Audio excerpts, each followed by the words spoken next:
13:59. Continuamos con otros temas. Les queremos contar también que el director nacional de la CONADI, Luis Penchuleo Morales, formuló un llamado a postular hasta el 30 de mayo a los fondos que ascienden a los 168 millones de pesos para proyectos de turismo mapuche, agregando que el objetivo es potenciar proyectos de pertinencia cultural indígena. El concurso público tiene como objetivo promover la creación de nuevas ideas de negocios y también fortalecer emprendimientos y microempresas indígenas en el ámbito del turismo que desarrollen las personas naturales para el fortalecimiento de la actividad económica familiar.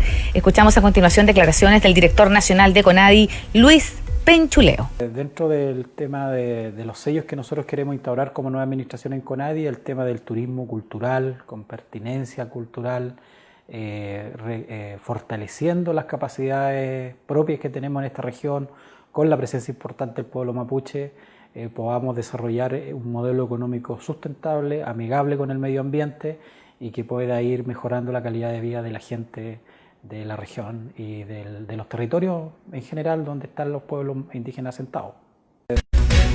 Por su parte, Vilma Leville, quien se adjudicó el concurso en su edición anterior, potenciando su centro turístico Omilén Antú en Carahue, señaló que los recursos entregados por CONADI la ayudaron mucho. Escuchamos declaraciones de Vilma. La verdad es que el trabajo que está haciendo CONADI en premiar y entregarle recursos a los emprendimientos turísticos es maravilloso, porque ha permitido el crecimiento y desarrollo de las familias de nuestra región, familias esforzadas que no solamente, como en muchas regiones dicen que somos conflictivos, yo les puedo demostrar que con el trabajo que hemos estado realizando en el último tiempo hemos hecho maravillas en el territorio.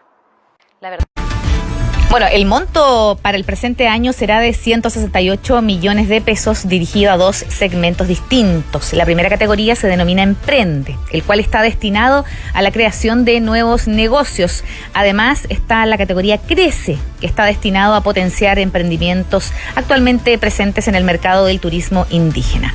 Cabe destacar que el segmento Emprende financia ideas de negocios por un mínimo de 2 millones y un máximo de 5 millones de pesos, mientras que la categoría Crece financiará emprendimientos por un monto mínimo de 6 millones y un máximo de 10 millones de pesos.